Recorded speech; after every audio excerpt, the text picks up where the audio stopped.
Confirm nga na magkasama kanina ang Kim Pao sa gym. Ayan, pareho nag-gym ang dalawa. At syempre, ayaw lang talaga ni Paolo Avellino na mapicturan siya. Nakita niyo naman siguro yung background, di ba? Yung glass at saka yung sa bath, ice bath. Basta magkasama palagi talaga yung dalawa.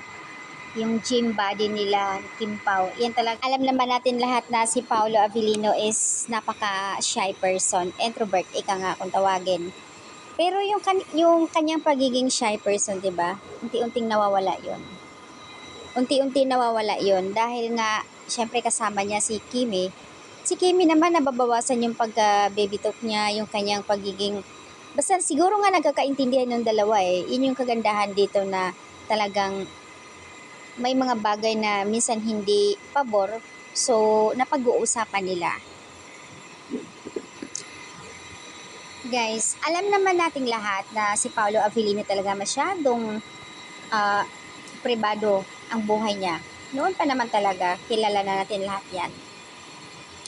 Si Paolo hindi yan ganyan noon, masyado yan mapalihim sa love life niya. 'Di ba nga, kung matatandaan nyo na ayun, mahal niya si Kimi, kaya sobra niyang ginagalang. Kasi kung ano yung meron ngayon kaya syempre darating din po yung time na mismo sila magsasabi kung anong meron sa kanilang dalawa. Pero sigurado naman alam na natin yon kung anong meron sa kanila, kaya panatag na tayo doon.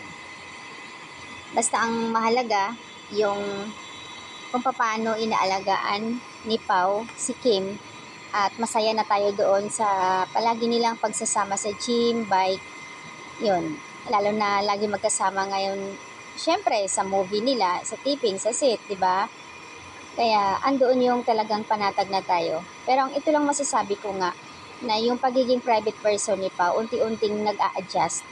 At ganun din si Kimi. Yun yung kagandahan sa kanila kasi nagkakaintindihan talaga sila kung anong hindi dapat. So yeah, health is wealth ang mga babe natin, kaya enjoy Kim Pao sa inyong pag-gym.